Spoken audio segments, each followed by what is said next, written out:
When the inheritance was read aloud, my family went completely silent. The conference room smelled like old leather and my father's cologne, which made no sense because he'd been dead for 3 weeks. Mr. Jeffrey Brennan, the estate attorney my father had trusted for 32 years, adjusted his reading glasses and cleared his throat for the 3rd time. My mother sat to my left, her black dress perfectly pressed, her hands folded in her lap like she was posing for a portrait. My sister Olivia fidgeted with her wedding ring across the table, and my brother Nathan stared at the polished mahogany like he could see through it. When Jeffrey started reading the actual distribution section, his voice changed. It got quieter. Careful. My mother's breathing stopped completely. That's when I knew something was catastrophically wrong. I'd been my father's right hand at Callaway Industries for 8 years when the heart attack took him on a Thursday morning in March. No warning, no decline, just gone between his first and second cup of coffee. I was the one who found him slumped over his desk, his hand still holding a pen, a half-written email to a supplier frozen on his screen. I was the one who called 911, performed CPR until the paramedics arrived, rode in the ambulance holding his hand, even though I knew he was already gone. The funeral had been massive, standing room only, a testament to the empire he'd built from a single hardware store into a chain of 38 locations across 4 states. I'd delivered the eulogy. Olivia had cried through hers. Nathan hadn't been able to finish his. My mother had stood silent and elegant, accepting condolences like a queen receiving tribute. Through it all, I'd assumed the business would continue as it always had, with me stepping fully into the CEO role I'd been training for since I was 23 years old. That assumption died in that conference room. Jeffrey read the preliminaries first, the standard language about sound mind and body, the date the will was executed, the witnesses who'd signed. My father had updated it 6 months ago, which I knew because I'd driven him to Jeffrey's office myself. He'd seemed distracted that day, had asked me to wait in the car instead of coming in with him like I usually did. I'd thought nothing of it at the time. Now that memory felt like a shard of glass working its way toward my heart. Jeffrey's voice droned through the charitable donations, $100,000 to the Children's Hospital, $50,000 to the animal shelter my mother volunteered at, $25,000 to his college alma mater. Standard stuff. Expected. Then he reached the section about the business, and his eyes flicked up to meet mine for just a second. That's when my stomach dropped. To my son, Nathan Callaway, I leave controlling interest in Callaway Industries, consisting of 65% of all shares, along with the position of Chief Executive Officer and all associated powers and responsibilities. The words hit like a physical blow. Nathan's head snapped up, his face a mask of shock that looked almost genuine. Almost. Olivia gasped, her hand flying to her mouth. My mother remained perfectly still, but I saw her fingers tighten in her lap, knuckles going white against the black fabric of her dress. I couldn't move, couldn't breathe, couldn't process what I'd just heard. Nathan, who'd spent the last decade bouncing between startups and get-rich-quick schemes, who'd borrowed money from the family business 3 times and paid it back exactly never, who showed up to company events drunk and hit on the employees. Nathan, who'd told me at Dad's funeral that he was finally free, now that the old man couldn't lecture him anymore. That Nathan was getting everything I'd worked for, everything I'd built, everything I'd sacrificed relationships and weekends and sleep to achieve. Jeffrey continued reading. To my daughter, Olivia Callaway Sterling, I leave the family home in Riverside, the vacation property in Aspen, and a trust fund of $2 million to be distributed in annual installments of $100,000 over 20 years. Olivia started crying, but they weren't sad tears. They were tears of relief. Then Jeffrey reached my section, and his voice got even quieter, like he was ashamed to read the words. To my son, Daniel Callaway, I leave my personal effects, my book collection, and a one-time payment of $50,000, with the stipulation that he sign a non-compete agreement preventing him from working in the retail hardware industry for a period of 5 years. The room spun. $50,000. After 8 years of 70-hour weeks, of missing my own life to build his company, of turning down job offers that would have paid me 3 times what he did because I believed in family legacy, in loyalty, in the promise that someday this would all be mine. $50,000 and a legal document that would prevent me from using any of the expertise I'd gained. I looked at Nathan, really looked at him, and saw something flicker across his face that made my blood run cold. It wasn't surprise. It was satisfaction, quickly hidden but unmistakable. He'd known. Somehow, he'd known this was coming. I'd been sitting at my father's right hand at every board meeting for 5 years, presenting quarterly reports, negotiating supplier contracts, implementing the inventory management system that saved the company $300,000 annually.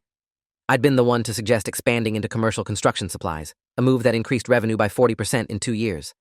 I'd been the one working until midnight and coming in on Sundays, the one who could recite profit margins and inventory numbers from memory, the one everyone called when there was a crisis because they knew I'd fix it.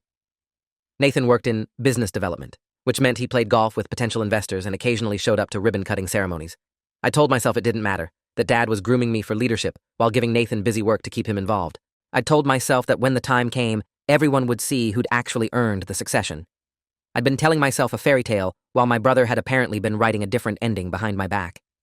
Jeffrey finished reading and set the document down with a heavy sigh that told me he'd known this would explode. My mother spoke first, her voice steady and cold as January rain. Well, that's settled then. Nathan, we'll need to meet with the transition team tomorrow to begin the handover process. Daniel, I assume you'll be professional about this. I'm sorry. I know this must be difficult. Just an assumption that I'd roll over and accept the betrayal without protest. I found my voice, though it came out rougher than I intended. When did he change it? The will. When exactly did Dad decide to cut me out? Jeffrey's jaw tightened. The current version was executed on September 19th of last year. But there were drafts, discussions. The final decision took several months. September. 6 months before he died. 6 months where he'd looked me in the eye every single day, had accepted my work, my dedication, my belief that I was building towards something. 6 months where I was already written out, already discarded, and everyone in this room except me had apparently known it. I stood up so fast my chair skidded backward. This is insane. Nathan doesn't know anything about running the business. He can't even balance his personal checkbook. Nathan's face flushed red, his satisfaction morphing into defensiveness. Dad obviously thought I was ready. Maybe he saw something in me you couldn't. The words were practiced, rehearsed, like he'd been preparing for this confrontation. Or maybe someone convinced him you were ready, I said, looking at my mother. She didn't flinch, didn't blink, just met my eyes with an expression I couldn't read. Your father made his own decisions, Daniel. If you're suggesting I influenced him, you're mistaken. But she didn't say no. She didn't deny it. She just deflected with the kind of careful language she'd always used when she was lying. I'd heard it my whole life. The way she'd told my teachers I was sick when she'd forgotten to drive me to school. The way she'd told my father she'd paid the bills when the money had gone to her shopping trips instead. She was good at it. Had probably been practicing since before I was born. Jeffrey cleared his throat again, pulling a manila envelope from his briefcase. Daniel, there's something else. Your father left you a letter. He specified it should be given to you privately, but given the circumstances, I thought you might want it now.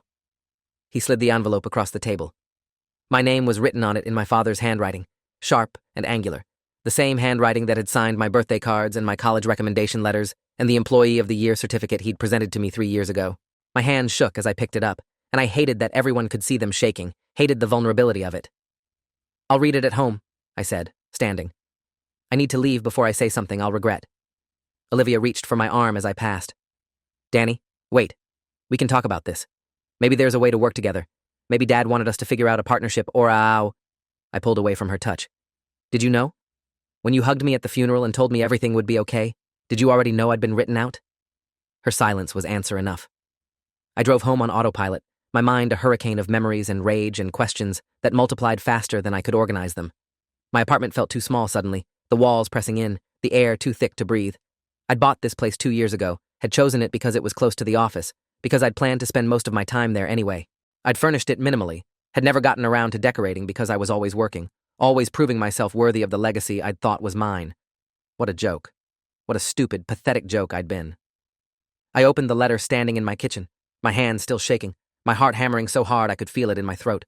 The paper was thick, expensive, the same stationery my father had used for important correspondence.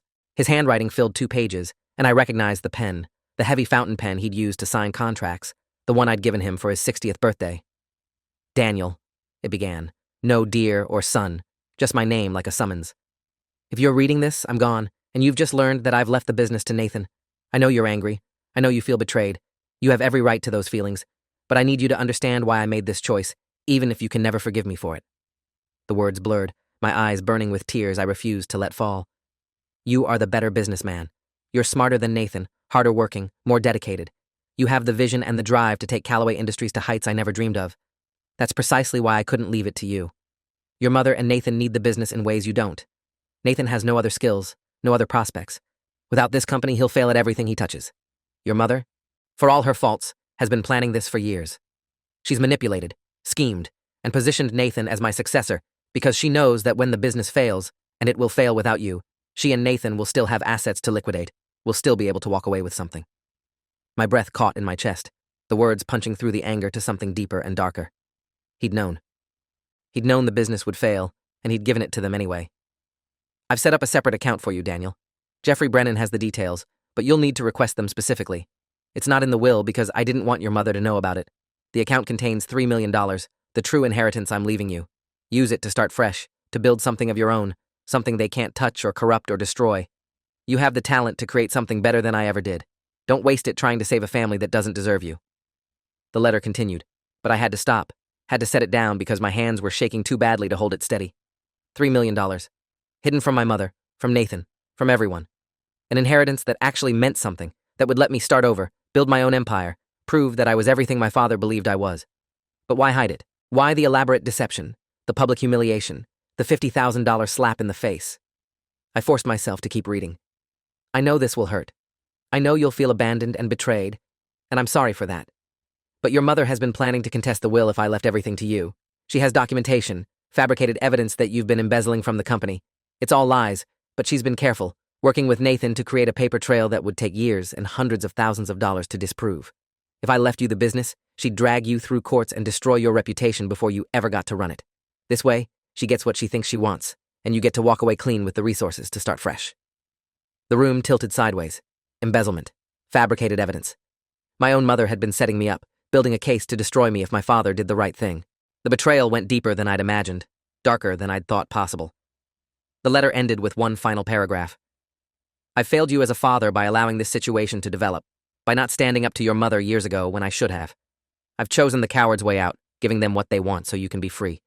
I hope someday you'll understand that I did this because I love you too much to watch them destroy you. Build something amazing, Daniel. Show them what real success looks like. And when the business fails, and it will, don't try to save it. Let it burn. They've earned that fate. You've earned better. I love you, and I'm proud of you. I always have been. Dad. I read the letter 3 times, then called Jeffrey Brennan's personal cell. He answered on the second ring, his voice careful. Daniel, I was expecting your call. The account, the $3 million, he said you have the details. Jeffrey's sigh carried the weight of secrets kept too long. Your father established it 2 years ago, kept it completely separate from the estate. It's in a trust with your name, but there are conditions. You can't access it until the will has been processed and finalized, which takes about 6 months. He wanted to make sure your mother couldn't challenge it or find out about it until the estate was closed. If you try to access it early or tell anyone about it, the trust stipulates the money gets donated to charity. He was very specific about that. You have to let the next 6 months play out exactly as they appear to be going. 6 months. 6 months of watching Nathan destroy everything I'd built, of pretending to be bitter and broke, of letting my family think they'd won while I waited for the real inheritance to unlock. The next morning, I went into the office for what I knew would be one of the last times. Nathan was already in my father's office, sitting in the chair I'd thought would be mine, looking through files with the kind of desperate concentration that comes from being in way over your head. I knocked on the doorframe, and he jumped like I'd caught him stealing, which, in a way, I had. We need to talk about the transition, I said, keeping my voice neutral. I'm sure you want everything documented so there are no misunderstandings. Nathan relaxed slightly, leaning back in the chair like he owned it. Which, legally, he did. Look, Danny, I know this is weird, but Dad made his choice. I need you to accept that. I stepped into the office, closing the door behind me. I'm not here to fight with you, Nathan. I'm here to tell you that I'm done. I'll train whoever you hire to replace me, but I'm giving my notice. 2 weeks, and I'm out. His face cycled through relief and panic. 2 weeks? That's not enough time. I need you to stay on, at least for a few months while I get up to speed. That's not my problem anymore, I said, and felt a dark satisfaction at watching him realize I meant it. You wanted the business? You've got it. Figure it out. I spent the next 2 weeks documenting every system, every supplier relationship, every process I'd developed. Not for Nathan, but for the employees who'd been loyal to the company, who didn't deserve to suffer for my family's dysfunction. I met with department heads, explained I was leaving, watched them process the reality that Nathan would be running things. Most of them scheduled their own exit meetings within days. By the end of my second week, 8 of our 20 key employees had given notice. Nathan panicked, called an emergency meeting, tried to convince people to stay with promises he had no authority to make and bonuses the company couldn't afford. I watched it all with the detached interest of someone observing a car crash in slow motion, horrible but impossible to look away from. My mother called me on a Friday evening, 4 weeks after the will had been read. Daniel, we need to discuss your behavior. No greeting, no small talk, just the accusation. What behavior would that be? I asked, pouring myself a drink and settling into my couch. You've been poisoning people against Nathan. Half the staff has quit, and the ones who remain say you told them the company was doomed. Technically not true, but I hadn't exactly discouraged the conclusion. I documented systems and explained I was leaving. What they chose to do with that information is their own business. Her voice hardened. You're hurting the family, Daniel. Your father wouldn't want this. The hypocrisy was stunning. My father set me up to fail and left me almost nothing. I'm not sure he gets a vote in what I do next. There was a long pause, and when she spoke again, her tone had shifted to something almost conciliatory. I know you're hurt, but there's still a place for you here. Come back. Help Nathan learn the business, and we can revisit the compensation package. Maybe a vice president position, a proper salary? So you can document more embezzlement evidence? The words slipped out before I could stop them, and I heard her sharp intake of breath. I don't know what you're talking about, she said, but her voice had lost its confidence. Dad's letter mentioned some interesting things. Did you really think I'd just accept being cut out without questions? Another long pause. When she spoke, the pretense of motherly concern had evaporated. That letter is meaningless. It's not a legal document. It's the confused ramblings of a dying man who was on too much medication. He wasn't on medication when he wrote it. He was perfectly healthy, and Jeffrey Brennan witnessed it, so I'd be careful about calling it meaningless. I heard her breathing, fast and shallow, the sound of someone calculating their next move. What do you want, Daniel? There it was, the real question, stripped of all pretense.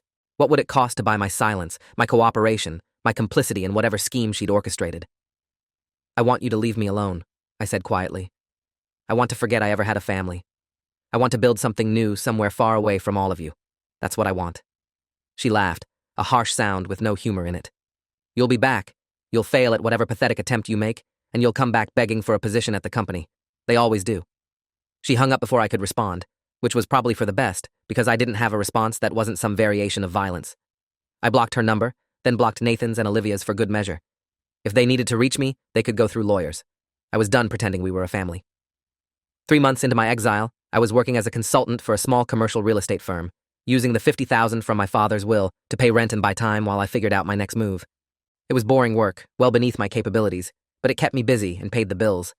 I'd started sketching out plans for my own business, something in supply chain logistics, using all the relationships I'd built over the years, but focusing on a different industry to avoid the non-compete. I was having coffee one morning when my phone rang from an unknown number. Normally I'd let it go to voicemail, but something made me answer. Daniel Calloway? The voice was male, professional, unfamiliar. Yes. Who's this? My name is Alan Foster. I'm a detective with the Commercial Crimes Division. I'd like to ask you some questions about Calloway Industries. Can we meet? My stomach dropped. This was it. The embezzlement accusations my mother had prepared, coming home to roost, just like my father had warned. Am I being accused of something? I asked, keeping my voice steady despite the adrenaline flooding my system. Not at this time, Foster said carefully. But we're investigating some irregularities in the company's finances, and your name has come up in the documentation. I'd prefer to discuss it in person. Would you be available this afternoon? I agreed to meet him at a coffee shop near my apartment, spent the next 3 hours imagining scenarios and preparing defenses. Jeffrey Brennan had told me the trust was protected, that my father had insulated it from any challenges, but legal protection meant nothing if I was sitting in jail on fraud charges. I showed up 30 minutes early, claimed a table in the back corner with a view of the entrance, and tried not to look as nervous as I felt. Detective Alan Foster turned out to be a compact man in his early 50s with a military haircut and the kind of steady gaze that suggested he'd heard every lie in the book. He bought a coffee, sat across from me, and pulled out a tablet and a leather-bound notebook. Thank you for meeting with me, Mr. Calloway. I want to be upfront.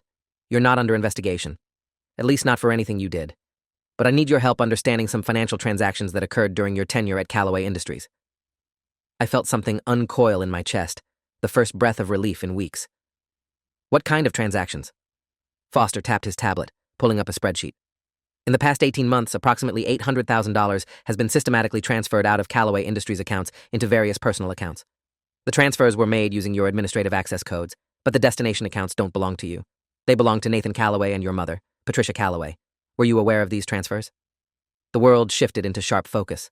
$800,000. Transferred using my credentials. The embezzlement evidence my mother had been building wasn't just fabricated, it was real, except she was the one stealing, framing me in the process. I had no knowledge of any unauthorized transfers, I said carefully, but I can explain how she might have gotten my access codes. I spent the next hour walking Foster through the company's administrative systems, explaining how my mother had served as the company's bookkeeper for years before they hired a proper accounting firm, how she'd had administrator-level access that my father never revoked, how she could have easily copied my credentials or used her own access to make transfers appear to come from me. Foster took notes, asked pointed questions, and by the end of the conversation, I could see the investigation taking shape in his mind. One more question, Foster said as we were wrapping up. Your father's will. You received a much smaller inheritance than your siblings, correct? I nodded, wondering where this was going. And you left the company very shortly after his death, despite being in line for leadership. Why? I considered lying, considered deflecting, but something about Foster's direct approach made me want to match it. My father left me a letter explaining that my mother and Nathan had been planning to frame me for embezzlement if he left me the business. He chose to give them what they wanted so I could walk away clean. I thought he was being paranoid. Apparently he was just being accurate. Foster's expression didn't change, but I saw something flicker in his eyes, a kind of grim satisfaction that suggested he'd just had a theory confirmed. Would you be willing to testify to that? And do you still have the letter? I had the letter memorized, had read it so many times the paper was starting to wear thin at the folds. Yes to both questions. But I need to know. What happens next? Next, Foster said, closing his notebook with a decisive snap. I get a warrant for the company's complete financial records, interview your mother and brother, and build a case. If what you're telling me is accurate, and preliminary evidence suggests it is, they're looking at multiple counts of wire fraud, embezzlement, and identity theft. Your mother could face 15 to 20 years, Nathan probably less, depending on his level of involvement. The numbers felt unreal, too large to process. My mother, who'd raised me, who'd taught me to tie my shoes and read bedtime stories, facing decades in prison.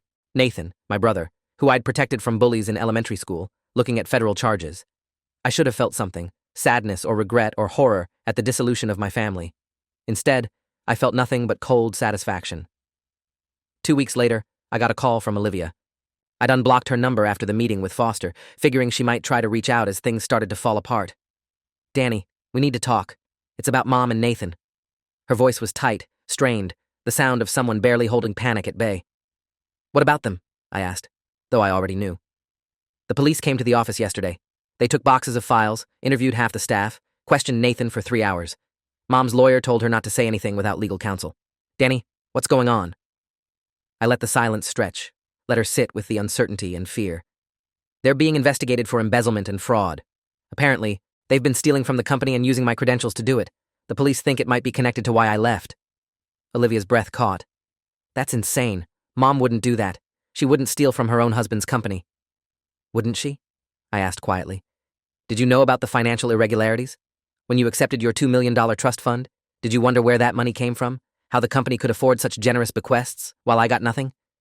She was crying now, soft broken sounds that might have moved me once, but now just felt like background noise. I didn't know, Danny. I swear I didn't know anything. Maybe that was true. Olivia had always been the sheltered one, the baby of the family who believed the best of everyone. Or maybe she'd been willfully blind, taking the money and refusing to ask questions because she didn't want to know the answers. Either way, it didn't matter anymore. The police will probably want to talk to you, I said. My advice is to be honest about what you knew and when. If you're not involved, cooperating is your best chance of staying uninvolved. She hung up without saying goodbye, and I didn't call back. The investigation took 4 months, a slow-motion unraveling of my family's carefully constructed lies. Foster kept me updated, filling in details as they emerged. My mother had been siphoning money from the company for years, small amounts at first, then increasingly bold as she realized no one was checking her work. She'd accelerated the theft after my father's first health scare 2 years ago, knowing she was running out of time. Nathan had been complicit but not the mastermind, following her instructions without really understanding the scope of what they were doing. The plan had been to transfer as much as possible before anyone noticed, then blame me using the access code evidence she'd carefully cultivated. When my father died and left Nathan the business, she'd thought they were safe, that I'd simply leave and never look back at the financial records closely enough to notice the discrepancies. She hadn't counted on a routine audit by the new accounting firm Nathan hired, or the firm's decision to report suspicious activity to law enforcement. The day of the arrests, I was at my small office when Jeffrey Brennan called. It's done. They arrested Patricia and Nathan this morning. Bail hearing is this afternoon, but given the amount involved and the risk of flight, I'd be surprised if they're granted bail. I sat back in my chair, staring at the ceiling, trying to feel something appropriate to the moment. Victory, relief, sorrow, all I felt was tired. Jeffrey, when can I access the trust? Your father's estate closed last week. The trust is available as of today. I can have the paperwork ready for you to sign tomorrow if you'd like. $3 million, sitting in an account with my name, ready to fund whatever future I wanted to build. My father had been right about everything. Nathan's incompetence, my mother's manipulation, the company's inevitable failure without me there to save it. He'd even been right about the embezzlement accusations. The only thing he'd been wrong about was thinking I'd build something amazing immediately. I'd needed these months of exile to shed the old skin, to stop being Richard Calloway's son and become just Daniel, a man with no legacy to uphold or family to please. The trial was a media spectacle, the kind of family drama newspapers loved. Hardware heiress accused of million-dollar fraud. Mother and son embezzlement ring exposed. Family business betrayal leads to federal charges. I attended the first day, sat in the back of the courtroom and watched my mother and Nathan in their expensive suits, flanked by lawyers they could barely afford now that all their assets had been frozen. My mother saw me, our eyes meeting across the courtroom, and for a second I saw something in her face that might have been regret, or might have been rage. It was hard to tell the difference anymore. The prosecutor was a sharp woman named Louise Whitmore, 15 years in the Commercial Crimes Division, with a conviction rate that made defense attorneys nervous. She laid out the case with brutal efficiency: the timeline of transfers, the falsified records, the digital trail that proved my mother had used my credentials while I was documented as being in meetings or out of town. She presented my father's letter, authenticated by Jeffrey Brennan and 3 handwriting experts. She called Detective Foster, who testified about his investigation and the mountain of evidence they'd compiled. The defense tried to argue that I was the real thief, that I'd framed my mother and brother out of spite over my inheritance. But they couldn't explain the pattern of transfers that continued after I'd left the company, couldn't explain why I'd voluntarily walked away from a business I was supposedly stealing from, couldn't explain the letter or my father's elaborate plan to protect me. Their case fell apart over 3 days of cross-examination, each answer making them look more desperate and dishonest. Nathan cracked first, admitting on the stand that my mother had directed the transfers, that he'd known they were stealing but told himself it was family money anyway, so it didn't count as theft. The jury deliberated for 6 hours, guilty on all counts for my mother, guilty on the major charges for Nathan, though they showed him some mercy on the minor counts.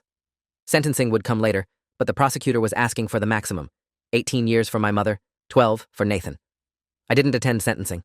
I was in Portland by then, signing a lease on a warehouse space that would become the headquarters of Callaway Logistics, a supply chain consulting firm that specialized in efficient inventory management for mid-sized retailers.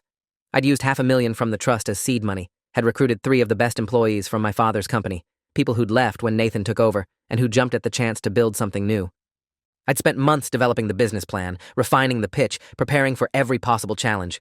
Within 6 months, we had 12 clients. Within a year, we'd expanded into 3 states. Within 2 years, we were profitable and growing faster than I'd dared to hope. I'd built something of my own, something that bore my name, but reflected my values, my vision, my work. My father had been right. Freed from the weight of his legacy, I'd created something better than he ever had. Olivia reached out periodically, emails mostly, updating me on family news I didn't ask for and didn't want. Mom was in a federal facility in Ohio, had made friends with the other white-collar criminals, was teaching a financial literacy class that the irony of was apparently lost on her. Nathan was at a minimum security prison in Pennsylvania, would be eligible for parole in 8 years if he kept his nose clean. The company had been sold to a competitor for cents on the dollar, the Callaway name now just a subsidiary brand of someone else's empire. Olivia had moved to California with her husband, was working as a real estate agent, was trying to start over somewhere no one knew the family story. She always signed her emails Love Live and never acknowledged that I never wrote back. 5 years after my father's death, Jeffrey Brennan called to tell me the trust was fully distributed, the last of the paperwork finalized. Your father would be proud of you, Daniel. You've built exactly what he hoped you would. I was standing in my office, looking out at the warehouse floor where 30 employees were processing orders, solving problems, building the kind of efficient operation I'd always dreamed of creating. He wouldn't have had to be proud if he'd just been honest from the start, I said, but there was no heat in it anymore, just statement of fact. Maybe, Jeffrey allowed, but he did the best he could with the situation he had. Not every father would have had the foresight to protect his son the way he protected you. That was probably true. My father had sacrificed his reputation, had let me think he'd betrayed me, had orchestrated an elaborate deception to keep me safe from my mother's schemes. It was the kind of love that hurt, that left scars, that I wasn't sure I'd ever fully forgive even though I understood it now. Last month, I got a letter from my mother. Handwritten on prison stationery, 6 pages of justifications and excuses and requests that I understand she'd only done what she thought was necessary to protect Nathan. She didn't apologize, not exactly, just explained that I'd always been so capable, so self-sufficient, that I didn't need the inheritance the way Nathan did.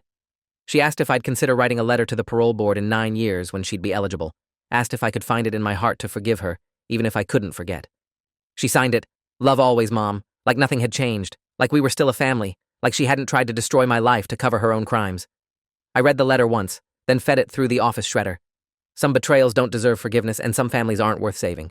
I'd built a new life, surrounded myself with people I'd chosen rather than people I was obligated to, created something meaningful out of the ashes of my father's empire. That was enough. That was everything. When the inheritance was read aloud, my family went completely silent. But that silence wasn't the end of my story. It was the beginning of the only one that mattered. The story I wrote for myself, without their permission, without their blessing, without them at all. If you enjoyed this, you'll definitely want to see the next ones too. So subscribe now and let me know your take in the comments.